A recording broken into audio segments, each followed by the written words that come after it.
couple more cast members in the audience. Giselle is over there.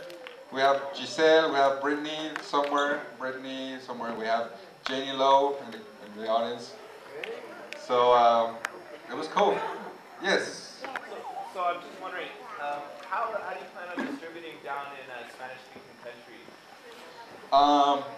We have the company, well basically the production company is also a distribution company. And what we're going to do, we're going to release it on DVD and on the stream video. Probably we're going to have it like ready for downloads on Spanish websites. But since the market is going down so fast and they're like, it's kind of hard to get interest. The members of the church are interested in the movie. I mean, everybody knows I get emails from all over Latin America. I get emails from Uruguay, from Chile. Yeah, I haven't heard any LDS Spanish film. So as far as I know, this is the first one. And yeah. as far as I so basically, that's what we're trying to do. I mean, we're probably gonna go for try to target markets and try to find distributors or members of the church that are willing to help us distribute the movie, and you know, like probably trust them, send them a couple of copies, and send us our money back. I mean, it's kind of hard, but it will work. I know it will. Yes, I have another question. Yeah. So, what was your inspiration behind the story? That's a good question. It's not an autobiographical movie. It's not a biopic, fortunately. But it's not in the sense that it's literal. I mean, for me, the idea of the story was, if you want something out of life, you have to fight for it. You have to go get it. And in my case, it was an education. So after I finished my mission, it was almost impossible for me to get an education. And I decided to pray. I decided to just leave it to the Lord and say, you know, here I am. I want to study. I want to go to college. I have no money. And when the time was right, everything was perfect. It was almost like magical. Well, I know it wasn't magical. I know it was the Lord helping me out. I mean, it's like it was really, really a miracle for me to be from being in Mexico, you know, one day, and the next day I was here in the States. So that was kind of like the idea. And also there are a couple of things in the movie that are like actually taken from real life. When the missionary got sick, that happened to me. Oh, not exactly, but similar. They took me to a pet doctor out in the open. I don't remember when.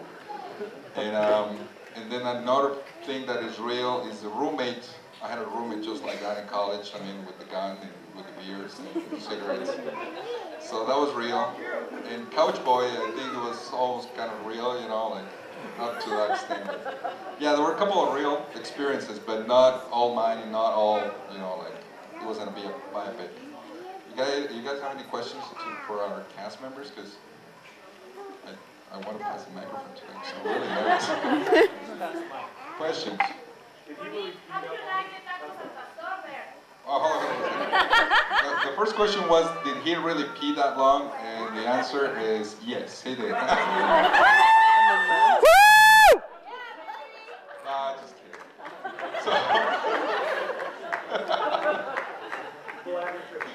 Yeah, had a bladder coach actually. What was the other question back there? Monique, how did you like the tacos al pastor in Mexico? Delicious. Loved them.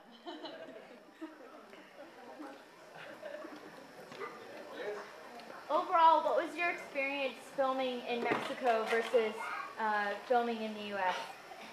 Well, the actual filming experience was similar because Jorge was trained at BYU and the entire crew was all trained. So as far as, you know, the language, you know, action and all that stuff, it was familiar.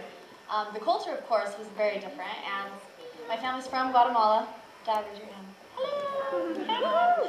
So I've been to Guatemala, so I'm familiar with the culture, but of course, I don't know the language that well, like at all. In fact, I was interviewed on Telemundo yesterday and they cut me out because I was so horrible. So it was definitely a learning experience. I went down, I went down on my own, and I mean, it's different because of the culture primarily, but it was really, really exciting and fun. I mean, they put me in a really nice hotel, but next to me was a family in a little shack. I mean, it was just very eye-opening and educational as well as fun, so.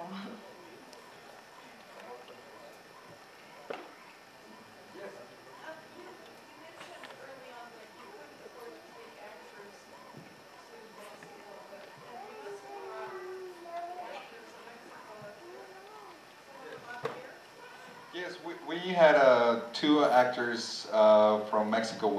They flew with me, and, but they flew also as crew members. That's why we were able to afford them. I mean, we told them, you guys are going to be here. You know, we're going to be shooting the movie, but also we're going to take you there. So we all stayed in the same hotel. There's a hotel in American Fork called Value Place. It's like $100 a week. And we all stayed in the same hotel, and pretty much we were just sleeping there. And they were helping us, being crew members, you know, like helping us set up lights and stuff like that. So it was kind of like 2 for 1, you know, deal. It was really good. I mean, they were very happy with it. Actually, David, the lead of the movie, he wanted to come, but he couldn't renew his visa on time, so he couldn't do it. But they were very excited about it. I mean, they were very happy. I mean, we're hoping if we get to talk to distributors here in Utah, and we get to open in theaters, even if it's a limited release. We're hoping to bring all the cast members over. So we're gonna have like pretty much everybody, you know, and try to have like a big premiere, red carpet, yeah, definitely. So that was it. Any more questions? En español, back there, yes. Since the movie is written in Spanish and English, did you write the Spanish in Spanish and the English in English, or did you write it all in one language and then translate? I was going back and forth. I mean, every time I would just start talking to Monique in English, and then I would turn to David and talk to him in Spanish. But it was kind of like just telling everybody, you know, what to do at that time. And yeah, the script was written in both. I mean, I translated the script in both for everybody, you know, just for the actors to have it in that language. But it was tough for my DP. My DP didn't speak any English at all.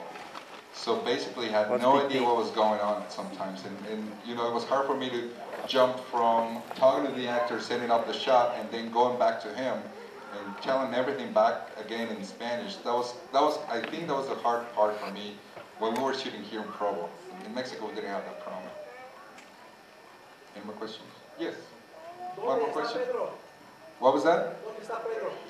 Pedro está en México, en el DF. Va a estar en una serie de televisión que se llama Bicentenario de Televisa. Está haciendo un papel muy importante. Pedro just got called to be in a big TV series in Mexico for the main TV network.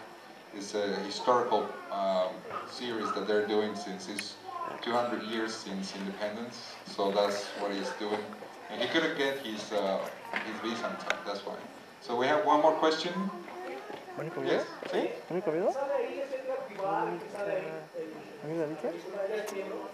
No.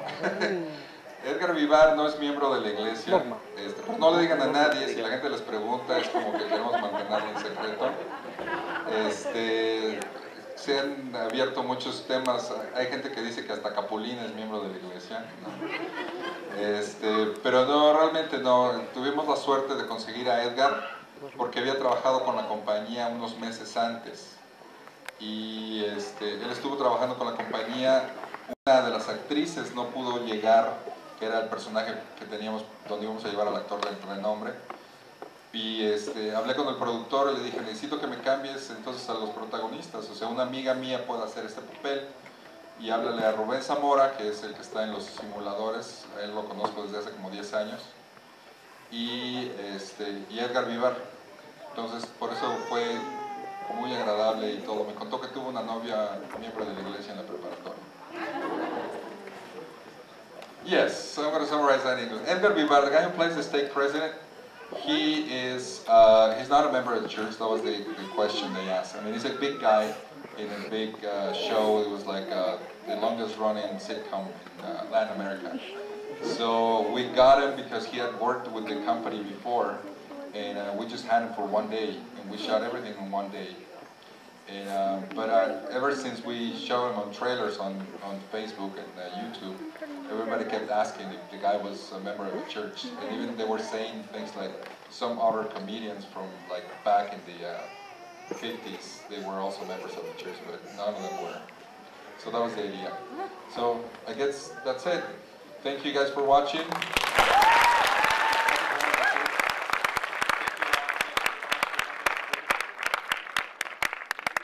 Now, you audience members ought to have received a ballot. This is your chance to give a little bit of feedback to the filmmakers. And so if you have your ballots, then as you exit, just hand them to the ushers so they can give them to Jorge after they're all collected.